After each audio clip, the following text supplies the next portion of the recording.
esta noche, vamos al libro de los Hechos. Algunos hermanos me dijeron que ya leyeron el 30 capítulo. Así que gracias al Señor. Va bien en la lectura. Otro no tiene un capítulo solo. No sé cuántos capítulos tiene el libro de Hechos en su Biblia, pero si usted no lo leyó, cuando lo leas se va a dar cuenta. Amén. Gloria a Dios. Bien, damos gracias al Señor. Siempre la palabra es luz para nosotros, es cumplida, ¿verdad? Que Dios nos ilumine con su palabra. Y Hechos capítulo 1, vamos a entrar en el verso 12 en adelante. Entonces ya estuvimos hablando un poquito de lo que fue pasado, de un día de mucha lluvia, de tormenta, pensando que iban a venir solo los músicos y que dirigía y que predicaba, pero al fin todos tenían un grupo lindo de hermanos. Bueno, ya empezamos la parte del mensaje, que vamos a continuarlo, por lo menos yo lo había dividido en 3-4 partes. Ya vimos la primera parte, bueno, quedaría algún punto todavía de la primera parte, que lo voy dejando para después. Vamos a dar la segunda parte y como lectura la palabra del Señor. Entonces volvieron a Jerusalén desde el monte que se llama el Olivar, el cual está cerca de Jerusalén, camino de un día de reposo, y entrados subieron al aposento alto, donde entraba Pedro, Jacobo, Juan, Andrés, Felipe, Tomás, Bartolomé, Mateo, Jacobo, hijo de Alfeo, Simón el Celote, y Judas, hermano de Jacobo. Todo esto perseveraron unánimes en oración y luego con las mujeres y con María, la madre de Jesús, y con sus hermanos. Amén. Todo esto perseveraban unánimes en oración y luego con las mujeres y con María, la madre de Jesús, y con sus hermanos. Hemos estado hablando, hermanos, del precio de ustedes, del precio, hermanos, de recibir la promesa. Esa promesa que Jesús le había dado en el versículo 4 y 5, dijo que serían bautizados en el Espíritu Santo. Dice, cuando Juan nos bautizó con agua, nosotros seremos bautizados en el Espíritu Santo dentro de muchos días. La promesa está dada allí en el versículo 8, ¿verdad?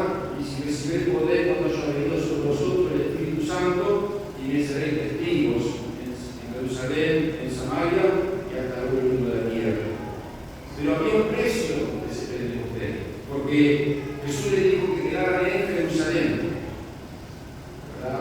Y dice que ellos en el versículo 12 entonces volvieron a Jerusalén. El primer precio, hermano, que empezamos a hablar, que fue pasado en la obediencia. Es importante hacerlo bien. Podían haber ido algunos de ellos a Nazaret, a Galilea, porque la mayor parte de ellos eran galileos. El único que no era galileo es Judas Iscariote, que no se sabe bien de dónde es la procedencia de él, pero todos los discípulos eran galileos. Podían haber ido a Belén, cerca de Jerusalén, donde había nacido Jesús. Podían haber ido a Jordán, pero ¿dónde fueron? A donde Jesús le dijo, Jerusalén. Y dice, camino de un día de reposo. Claro, un día de reposo para los judíos, ellos no podían caminar más de 2000 codos. 2000 codos son 900 metros. Entonces fueron desde el monte de los Olivos, 900 metros hasta, se calcula que muy probable sea el aposento alto, donde ellos muchas veces fueron ministrados por el Maestro, por Jesús. Sin duda ellos cuando estaban en ese momento en Jerusalén, estaban con toda la fuerza, con todo el poder, con todo el entusiasmo, porque claro, imagínense, había una promesa que se había cumplido a los ojos de ellos, ¿verdad? Que estuvimos viendo, si no puede sanar, esa promesa de que Jesús ascendió a los cielos. Y en un momento cuando él iba ascendiendo, dos personas, dos ángeles se pusieron alrededor de él y le dijeron que mismo Jesús que está mirando, él volverá. La promesa de que él iba a volver nuevamente. Imagínense todo esto, lo que estaban viendo los discípulos. Pero sin embargo, ellos dijeron, vamos a Jerusalén. Allí Jesús nos dijo que va a suceder algo maravilloso. No sabían qué día. Es lo mismo cuando Jesús venga, no sabemos lo del día que vendrá. Es lo mismo que Jesús estaba enseñando cuando ellos preguntaron, Señor, ¿cuándo restaurarás este reino? Y Jesús dijo, no toca a vosotros saber los tiempos. Ustedes no se preocupen por los tiempos proféticos. Anden liderando qué sucede esto, qué sucede después. Yo creo que hoy en día todo el mundo se preocupa. Preguntando cuando viene esto, y lo otro, que dice esto, y la señal.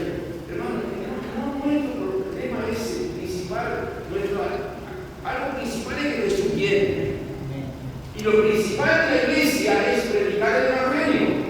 En eso tenemos, por eso Jesús dijo, os toca a vosotros y me seréis testigos cuando venga el Espíritu Santo. O sea, hay un precio Pentecostés. El precio de la obediencia, hermanos. Obediencia al culto, a congregarse, felicitación, divino culto.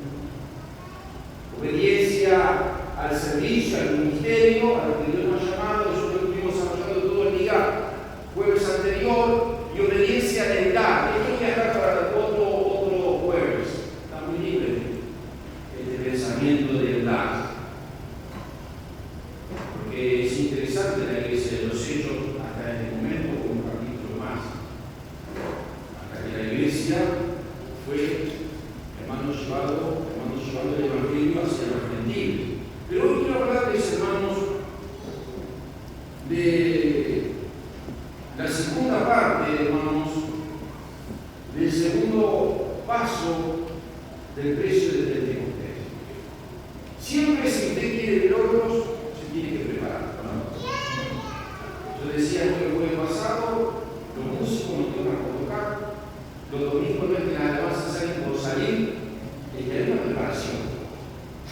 Los maestros de escuelita, cuando dan las clases, o los ayudantes, o los hermanos en la clase bíblica, no salen de una cosa instantánea. No. Sale todo porque hay una preparación, hay un esfuerzo. Y hermano, cuando queremos realmente tener lo que Dios tiene para nosotros, debe haber un esfuerzo, debe haber una preparación, debe haber un sacrificio, debe haber una rendición en nuestra vida. Y una de las cosas que ellos aprendieron era la obediencia, y lo segundo que ellos aprendieron también, todos perseveraban unánimes. Esto es interesante. Recién cantábamos de maravilla de tener una familia unida. Porque, hermanos, Dios nos bendice en las peleas. En toda pelea que existe, hermano, sea de dos personas o de más, o de naciones, o de lo que usted ve, siempre termina mal, o mayormente mal. Una casa dividida, hermano, no se puede mantener en pie. Parece que a algunos les gustan los problemas. Siempre les gusta andar en problemas. Pero uno tiene que lograr, hermanos, de alguna manera, la gracia del Señor, de estar unánimes. Perseverar unánimes. Hermanos, yo he pensado en esto y la iglesia de los hechos no era la iglesia perfecta. Es una iglesia que se tuvieron que sacar las diferencias, tuvieron que saber perdonarse. Hay varios versículos que nos hablan de la unidad de un solo acuerdo, no solo el versículo, hermano, 14, sino dice en el capítulo 2, verso 1, cuando llegó el día de Pentecostés, todos estaban, como dice la Biblia, nuevamente juntos. Unánimes juntos. Podemos estar juntos, podemos ser diferentes. Estaban de acuerdo. En el 2.46 usted puede ver también que estaban de acuerdo nuevamente. En el 4.24 estaban de un solo acuerdo, un solo cuerpo. En el 5.12 también, o sea, la iglesia de los hechos, la iglesia primitiva, la iglesia judía, yo diría. Porque hasta aquí era todo judíos. Todavía no estaba la parte de los gentiles. Entonces, querido hermano, ellos sabían que Dios tenía algo grande, porque todos los acontecimientos que recién estuvimos viendo, anteriormente estuvimos estado viendo, ellos sabían que algo iba a suceder, pero necesitaban estar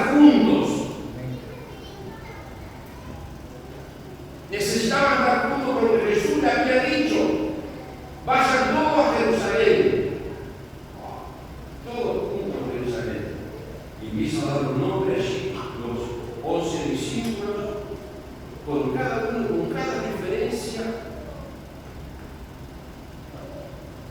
Estaban las mujeres,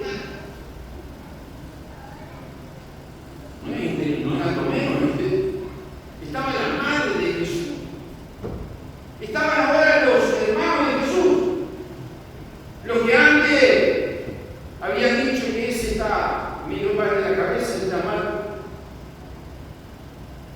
Ahora estaban dentro de la iglesia. Y le dijo, porque cuando sabemos que el Espíritu Santo viene en la fiesta de Pentecostés, pero yo no sabía la fecha, estuvieron 10 días más, porque se calcula que cuando Jesús ascendió, se calcula que fueron 40 días después, hermanos, de que Jesús resucita. La fecha de Pentecostés son 50 días después de la Pascua. Entonces quiere decir que estuvieron 10 días en el aposento alto orando juntos unánimes. Ahora cuando yo le decía, le digo a la iglesia, bueno, el lunes empezaba un culto de oración por 10 días, hermano. ¿Cómo me van a mirar una cara? ¿Cómo matar? No, si no, todo voy a hablar. ¿Se acuerdan? 10 días de culto de oración y juntos. Qué interesante, ¿verdad? El precio del Pentecostés. Había algo muy importante que ellos iban a recibir, pero había un precio. Hermano, las cosas no se logran como hoy, ¿verdad? Que todo es instantáneo, el hecho instantáneo, algo instantáneo. Está como ese que yo hace un tiempo conté que fue al supermercado en Estados Unidos y encontró y leyó mal y decía para bañar esa llave y le entendió bebé instantáneo. Y llegó a la casa y le dijo a puso la leche, el café, hasta la bebé instantáneo maneja. Hermanos, 10 días de oración. Buscando al Señor, yo no sé si tuvieron 10 días inclinados, pero sí les puedo asegurar que estuvieron en un lugar solo, orando, buscando, porque Jesús les había dicho que tenían que estar ahí, que esperaran la promesa. Un día, porque no sabía que eran los 10 días, no sabía que era la fecha que les conté. 2 días, che, pasa. 3 días yo me voy para casa, porque ya no pasa nada acá. ¿Viste que Dios dijo esto y lo otro? No, yo perseveraba. Y no era una iglesia, hermano, perfecta. Eran igual que nosotros, con muchos errores. Yo le voy a dar un acontecimiento para que usted tenga en cuenta quién eran estas personas que estaban reunidas. Estaban las mujeres, muy probable que estaba Marta y María. ¿Se acuerdan que había pasado con Marta y María? Esta casa de Jesús, yo mientras trabajo y la busco acá con un desgraciado. O sea, la diferencia entre las mujeres, no. Claro que había roce. No se toleraba mucho entre ellas, pero ahora estaban juntas. ¿Se acuerdan de Santiago y Juan? Señor, queremos que cuando te vaya a arriba, yo a la derecha y a la izquierda acá, los dos. Jesús le tuvo que dar un sermón ahí que ponerlo a hacer acá a tierra. O sea, no eran fácil los que estaban reunidos ahí. Había ego en algunos de ellos. Habían querido reconocimiento de que la gente, yo soy más importante que vos. Y estaba el otro, el Tomás y Pedro, que cuando le vino a decir que Jesús había resucitado, dijo, si yo no lo veo, él estaba diciendo además, es un todo mentiroso. Un Tomás que más allá que indica la Biblia, pero él dijo, si yo no lo toco, yo no pongo la mano, todo también, todo lo que ustedes digan, me digan, pero yo como diciendo, no les creo lo que me están diciendo. Y me dijo, ¿cómo estaría los hermanos sin creer? No, yo que sí creo. O sea, no era una iglesia, hermana, perfecta la que estaba reunida ahí.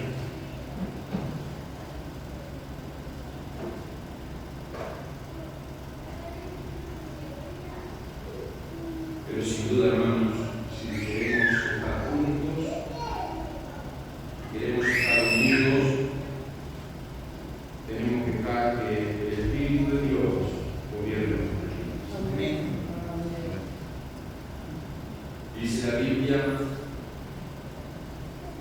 hay 6 cosas que en Proverbio dice, Proverbio 6, enumera una lista de cosas que Dios odia: la mirada orgullosa, la lengua mentirosa, las manos que derraman sangre inocente, corazones que maquinan pensamientos perversos, pies veloces para correr hacia el mal, falsos testigos que profieren mentiras, y el que disiembra discordia entre los hermanos. Si nosotros queremos unidad, yo te invito a que leas Proverbios 6 y reflexiones sobre esto, cómo tiene que ser nuestra actitud con mis hermanos. Y allí cada uno de nosotros, con el espejo que es la palabra de Dios, nos vamos a dar cuenta de algunas cosas que quizá tendríamos que corregir. Pero quiero hablarle de 3, por lo menos, reflexiones o 3 maneras de cómo nosotros podemos tener una unidad. O por lo menos que podamos superarnos y querer cambiar a ser unánimes en Cristo. Primero, tenemos que tener una actitud adecuada hacia nosotros mismos. Usted sabe que hay personas que son alborotadores, hay personas que siempre están sembrando discordia, son personas egoístas. Nunca tratan de ser pacificadores, siempre tratan de fomentar el odio, la crítica, la murmuración. Una vez un hermano escribió la receta garantizada para la miseria en una familia. Es interesante algunas cosas que puso. Y él puso en primer lugar: piensa en ti mismo todo el tiempo. Segundo, habla de ti mismo todo el tiempo. Usa el yo a menudo como sea posible. Tomarse personalmente todo lo que dice la gente. Ser sospechoso. Esperar ser apreciado. Oféndete si no lo eres. Tener celos, envidia.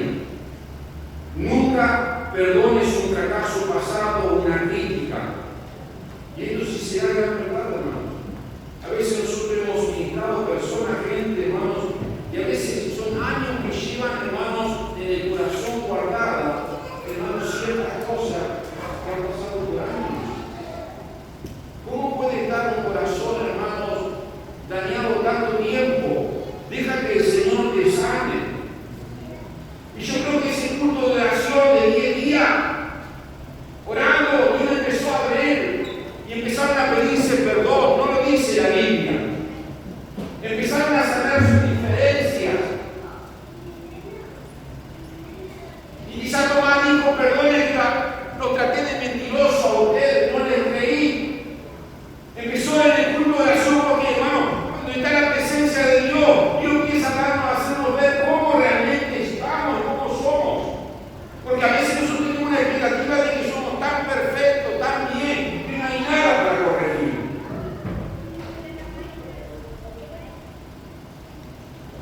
Pero está en nosotros. Una persona que es alborotadora siempre, hermano, es egoísta. Tenemos que ser personas que pacifiquen. Que cuando hay discordia, cuando hay malentendido, en poco, como muchas veces lo decimos nosotros, el verso uruguayo, bajar la pelota al piso. Las cosas no son a veces como se dice. Jesús dijo: el que ama su vida, la perderá. En otras palabras, si solo piensa en ti mismo, puedes creer que estás progresando y tomando la delantera, pero siempre saldrás perdiendo. El Señor siempre encarga de todas las cosas. Por eso, hermanos, hay una gran diferencia entre el que siembra discordia y el que es pacificador. Si hay un problema entre los músicos o entre los jóvenes, siempre acudir, hermanos, al lugar correcto. Si tienes un problema con la escuelita, con el encargado, bueno, habla con el encargado. Si tienes un problema con un diácono o con el pastor, ve y habla con él. Así no dice la Biblia. Si tienes algún problema con alguien, ve y habla. Pero muchas veces es más fácil agarrar el teléfono. ¿Usted lo entiende? ¿Viste lo que pasó? No me lo cuente. A ver, contame nomás porque yo no se lo cuento a nadie. Y ya salió. Y salió la conversación. Vaya a agarrar esa conversación cuando se prepara.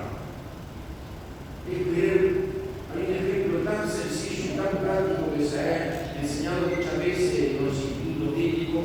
Es como querer agarrar una almohada de pluma, romperla y desparramar la pluma en el diente. Después que usted agarra un teléfono y lo descompuso, hermano querido, vaya a juntar todas esas plumas que el viento se la lleva. ¿Y cuántas veces dañamos por no frenar la que tenemos que adelante? Sin embargo, hermano querido, la Biblia dice que el hierro afila el hierro y fieles son las heridas de una vida. Ya por 30 años hemos sido pastor de la iglesia, que yo creo que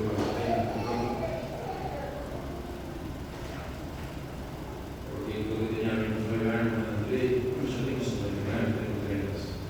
También lo que pasando por ahí. He escuchado mucha crítica y pocos halagos. Es uno de los grandes problemas, hermanos, que el ser humano tiene. Por eso, hermanos, tenemos que tener una actitud adecuada hacia uno mismo. ¿Qué es lo que sale de uno mismo? ¿Soy una persona que siempre discordia y trato de arreglar los problemas? ¿O soy una persona que continuamente le estoy dando un poquito de fuego para que agarre un poquito más de llama?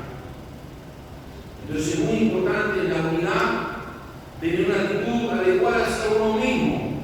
Lo segundo, hermano, para tener una mejor unidad, tener una actitud adecuada hacia los demás.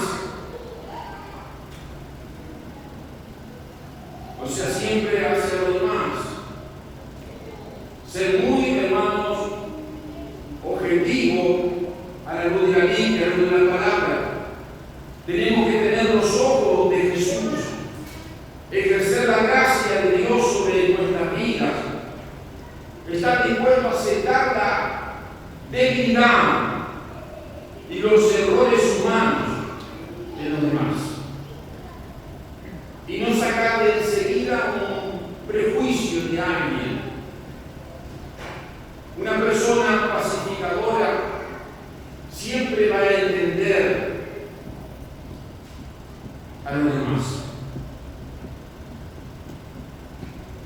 Las mejores personas que nos habla la Biblia, hombres de Dios que alcanzaron las metas de Dios, fueron hombres que muchas veces echaron a perder todo.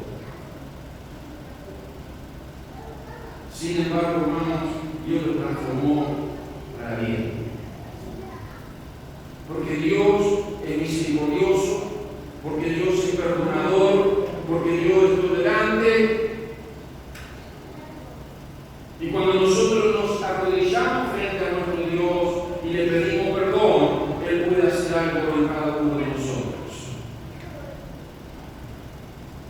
Por eso, hermanos, tenemos que tener una actitud correcta hacia los demás. Ese mismo Dios Dios que puede hacer algo en mí, también lo puede hacer en los demás. Porque muchas veces, hermanos, cuando lo hacemos mal nosotros, es solo una indiscreción.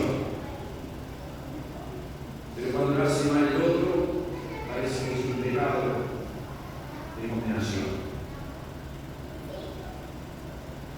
Hermanos, tenemos que tener una actitud adecuada hacia los demás. Porque a veces he dicho, en alguna oportunidad le he enseñado, triste fuera que cuando cada uno de nosotros entremos a la iglesia, Dios pusiera el nombre nuestro de cada uno ahí, la lista de todo lo que nos hemos equivocado la semana. Wow, yo entraría a la iglesia, sinceramente. Dios no es así. Con esto no estoy diciendo que estamos tolerando el pecado. Tampoco tolerando el pecado, ni cambiando el nombre del pecado, porque el pecado siempre va a ser pecado. ¿Se acuerdan? Lo que es malo siempre. Está como una persona que le enseñaba, no, lo que pasa es que el pecado es cambiar de nombre, porque hermano decía un pastor, suena muy fuerte la palabra pecado. Póngale que bueno, se resbaló, cambie de nombre, no sea tan gravoso. Yo sé, el pastor le dijo al pastor, dice, anda a la farmacia y comprame espinina. ¿Sabe lo que es espinina? Ahora yo creo que se vende más, pero antes se vendía, mi padre lo que compraba. Y bueno, ya gracias a Dios se lo llevó, pero era para agradecer a los perros, que hoy viene a llevar a eso a padre. El veneno para los perros, o un veneno mortal para lo que sea, que lo consume. Entonces le digo al pastor, cuando compró un poco de veneno, dice, mira, aquí tiene el veneno. ¿Cómo se llama eso? Veneno, porque se tenía. Bueno, ahora cambie el nombre, saque la etiqueta y ponga otro nombre. Ese, ponemos el nombre, pastilla. Bueno, ahora tómela, porque es una pastilla. No, ¿cómo voy a tomar eso si es de veneno? Y yo no cambio. Usted puede cambiar el nombre, pero el pecado sigue siendo pecado. El veneno sigue siendo veneno. Póngale el nombre que quiera. Hermano querido, por eso es muy importante tener no solo una actitud adecuada hacia uno mismo, sino también hacia los demás. Para mantener, hermanos, esa unidad, tenemos que tener también una actitud adecuada hacia el mundo. Usted sabe que tenemos un mundo que está perdido. Y todo lo que hacemos como iglesia, todo el esfuerzo que hacemos de diferentes áreas, en los diferentes departamentos, como quizás le llamamos, o los diferentes trabajos que hacemos personalmente, como personas que evangelizamos y llevamos diciendo luz en nuestra casa, en nuestros hogares, en el trabajo, hermano querido. La idea, hermano, siempre es llegar a los perdidos. Entonces nosotros tenemos que tener una actitud adecuada hacia el mundo, hermano. No tenemos que ser, hermano, por el mundo ceder frente al sistema de este mundo, a su manera de ser, a su comportamiento, pero tenemos que mantenernos firmes en lo que nosotros hemos creído. Como dice Efesios 1:27, dice la Biblia, manténganse firmes en un mismo espíritu, luchando unánime por la fe del Evangelio.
recibiré poder para ser mis testigos. Ustedes dan por el poder para qué? Para no tanto pensar en mí, sino poder brindar el Evangelio a la gente necesitada. Cuesta, ¿verdad, hermano? Es el dedo de uno en el Evangelio que dice: más bienaventurado de dar que recibir. Yo lo llamo el Evangelio de dar. Y esos 10 días, hermano, que estuvieron allí, hermano, pudieron aprender, hermano, tener una actitud correcta hacia uno, tener una actitud correcta hacia los demás, y aprender a tener una actitud correcta hacia el mundo. ¿Por qué? Porque en esos 10 días estuvieron en el taller del carpintero. Aleluya. Dios preparando sus corazones, trabajando en cada uno de ellos. Quizás uno era el martillo, quizás el otro era el destornillador, quizás el otro era la tenaza, quizás el otro era el cuchillo, quizás el otro era la lija. Pero esos 10 días, hermano, estuvieron allí. Al final, esas herramientas se reunieron y pudieron hacer lo que todos sabemos, lo que hizo la iglesia en ese día. Lo que hicieron los discípulos, lo que hicieron las mujeres, lo que hicieron la Madre María, y lo que hicieron su hermano, decidieron caminar en una completa obediencia y unidad en el Espíritu de Dios. Y el secreto, hermano, de esto, de estas dos pautas que hemos hablado, del precio del Pentecostés, dieron vuelta un imperio.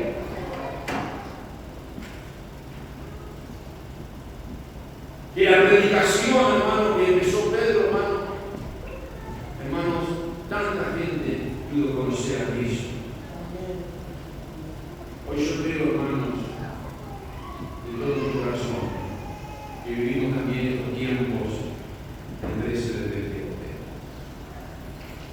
El logro de Pentecostés, hermanos, es la obediencia a la palabra de Dios.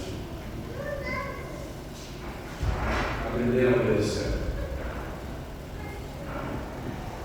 Lo segundo es estar unidos. Saber perdonarnos, saber que tenemos diferencias, pero sobre todas las cosas poder mirar a Cristo. Porque deseamos tener una actitud correcta hacia uno mismo, tener una actitud correcta hacia los demás y tener una actitud correcta hacia el mundo que está en tremenda necesidad y es lo que la iglesia necesita. No hay cosa más hermosa, hermano, es que ver una familia unida. Mire el testimonio que usted ni se imagina que puede impactar un barrio, una familia unida. Ni se imagina lo que puede suceder con una iglesia unida. ¿Qué es lo que hace, hermano, que sea unido? Hay un precio. Estamos viendo algunas de las pautas. Obediencia, unidad, y el próximo jueves vamos a hablar de la oración. Esas pautas fueron el precio que cambiaron todo un imperio.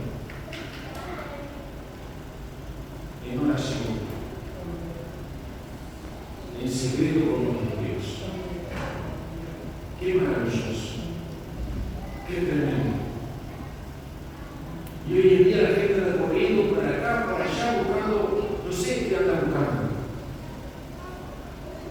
Como si buscando una varita mágica, no sé. El secreto está, hermanos, en esta palabra del Señor.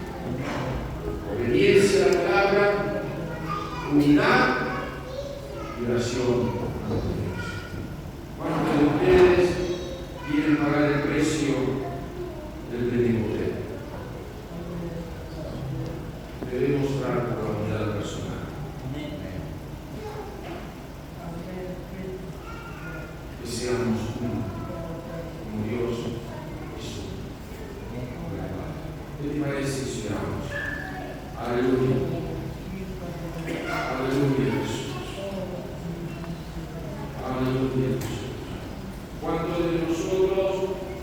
estamos dispuestos a pagar el precio del capítulo 1. Yo creo que cada uno de nosotros queremos pagar ese precio. Aleluya. Aleluya. Señor, gracias Jesús. Gracias Señor por tu presencia. Aleluya. Aleluya Jesús. Gracias Señor.